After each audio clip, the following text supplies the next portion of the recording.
What's up, YouTube? Welcome to the Counting Wisdom podcast. I wanted to do a little bit of an analysis on rap music, which I believe, is predominantly done by Black or African American people. And, there's a few things that kind of, are interesting when you look at, Black people today versus, how we were in slavery. And it's interesting just, how kind of God operates or the world works in a way where you have someone in slavery and then, now in many ways we are in the Black community, much more than our status as slaves, but yet and still, there are various different problems. There's probably not enough time to really analyze all the different problems that exist in the world. And, obviously when it comes to, people doing wrong or, wrongdoing, obviously it's not a race issue, it's the whole human race that has, done evil or sinned in some way at various degrees. But it seems like the Black community is way more upfront in regards to things that we would consider sin. And I just find that interesting sometimes from, I know there's probably so much to really draw from. I know a person could probably write a long paper or a book on this particular topic, comparing the Black community today and, kind of some things in regards to slavery as well. But, at least when you look from, at the music industry, when you see maybe what the white community does, it doesn't seem to be as upfront of, sinfulness or wickedness as, you would consider hip-hop music or rap music. Now, it could be just because of the tempo of the music, possibly, but, when you look at maybe country music or rock and roll, now I know rock and roll can, have, it's definitely not, godly or anything like that, but at least when you listen to different rap songs, and especially from, the people that are most popular, I know that even among rap artists, I think it can sometimes vary in regards to, the type of sinfulness the song portrays. I know that if you were to compare maybe Drake, he may not be as crazy sounding as maybe YG or maybe, I don't know, some other artists, that I don't really have a full list of people that I was, specifically wanting to talk about, at all. But my point is that, is there some connection in regards to the treatment of Black people and how we were slaves? But I think also not necessarily specifically the slave aspect of it, but the treatment of the Black community when we were slaves, because, the Bible does not necessarily condemn slavery, even though I would say that you could sort of, make the argument that God, doesn't necessarily support slavery. But, in some cases, the Bible sort of seems to permit slavery in some instances. But or some sort of servitude in some way. But I think it was really the harsh treatment of the black community. And when you look at maybe the children of Israel, even though, you can't necessarily say that, compare maybe the black people to, the Jewish people. I don't know if there's really much of a connection from that, in that area. But in particular, at least the similar state of slavery, God condemns, the Jewish people being treated harshly when they were slaves of Egypt. But of course, I think once again, I think God definitely doesn't necessarily want someone to be a slave. But anyway, and so I would say that it seems like, there is some obvious connection to, how we were treated, and then once we were set free from being slaves, and you see some of the craziness that can sometimes come from the black community, not to necessarily, I know from a racist standpoint, certain groups of people will say that, the black community is always the one causing trouble. And again, obviously, sin affects all people. I think every race has, their own group of people that, are sinful. But, I just wanted to make the connection of how, there seems to be an amplified sort of sinfulness from the standpoint of the more obvious portrayal of sin when you look at least I'm strictly talking about, hip-hop music and different things like that. Now, obviously there are different races that do, participate in hip-hop music. You have Latinos who do hip-hop music.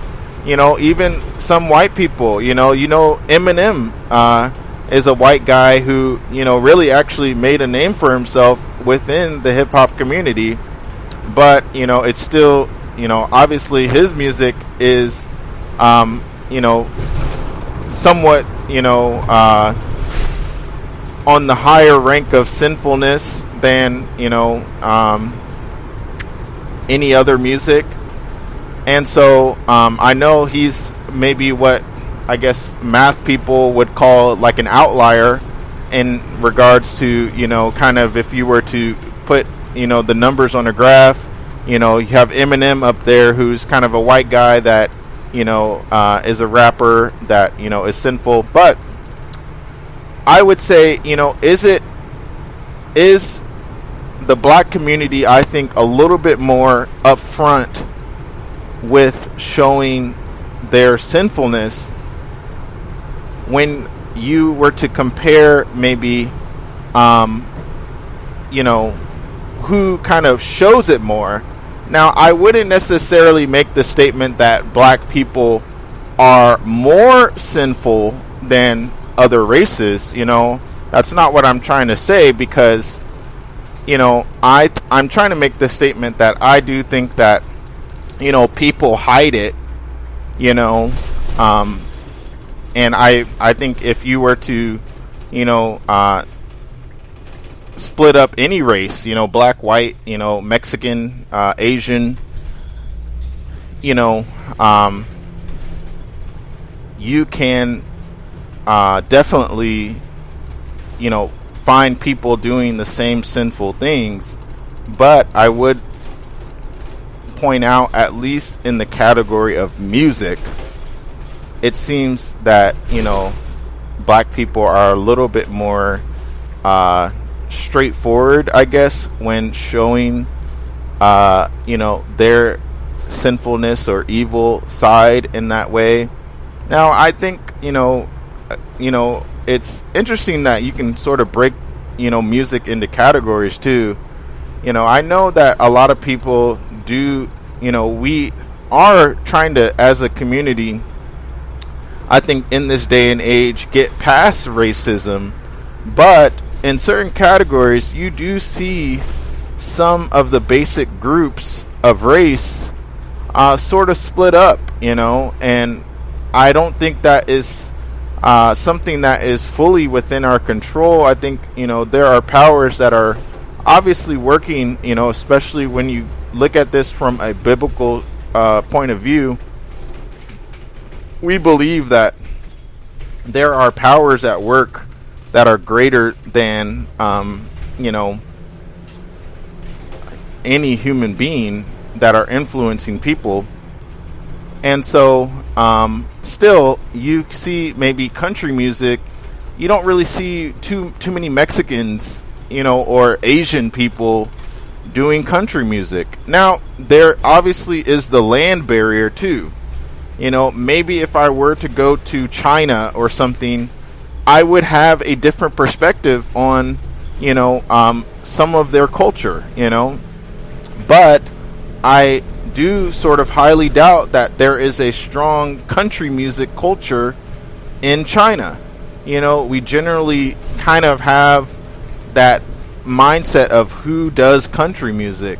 When you look at maybe rock and roll, it seems to stem from still certain demographics. And so I know the world is working hard to sort of bring equality into the mix as far as how we operate. We try to look past race, and we try to look past some of these visual barriers. And obviously the world does not think about these issues from a Christian perspective. Unbelievers have their own criteria into what and how they think. But anyway, I just wanted to make sort of an maybe obvious, but maybe to some it's not so obvious. And then I just wanted to briefly state how I think the black community shows some of the problem of undealt with sin. Now, I know I want to explain this a little bit. When you see maybe how black people were enslaved and treated harshly, now I highly doubt that there is much that a person can do to make up for some of that stuff. But I want to make the note that when you see sort of sin that really goes undealt with, unresolved, unpaid for in a way, I think that that contributes to both an individual's state of sinfulness or not sinfulness, or state of living in the future, but also in mass, as in comparing the slavery of the black community as a whole. I think that when you have a nation that on some level kind of says okay, you're free now, and we're kind of reluctantly doing this, and when sins go unchecked, like there's no apology of hey, we're sorry that we treated you this way, and you have sin that goes unchecked. I think this contributes, amongst probably many other factors too, but I think this contributes to the sinfulness of a culture and people, and it really shows how Jesus, I believe, I think this concept really carries over in individual people's lives, and many other races as well, not just black people. But I think Jesus shows us that, when we don't have a payment for our sins, that, we need Jesus to pay the debt of our sin.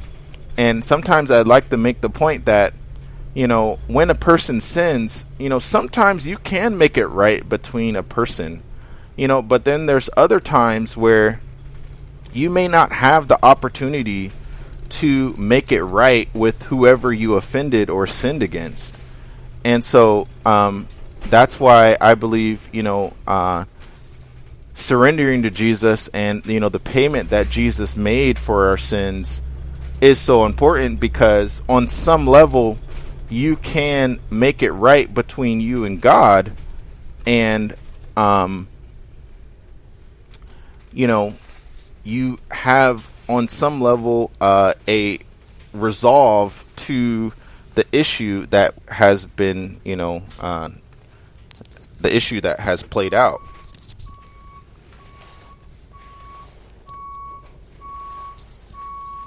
And so I know that, I'm not necessarily a Black Lives Matter type of person, or, at least it's associated with that organization. Obviously, the statement is, good.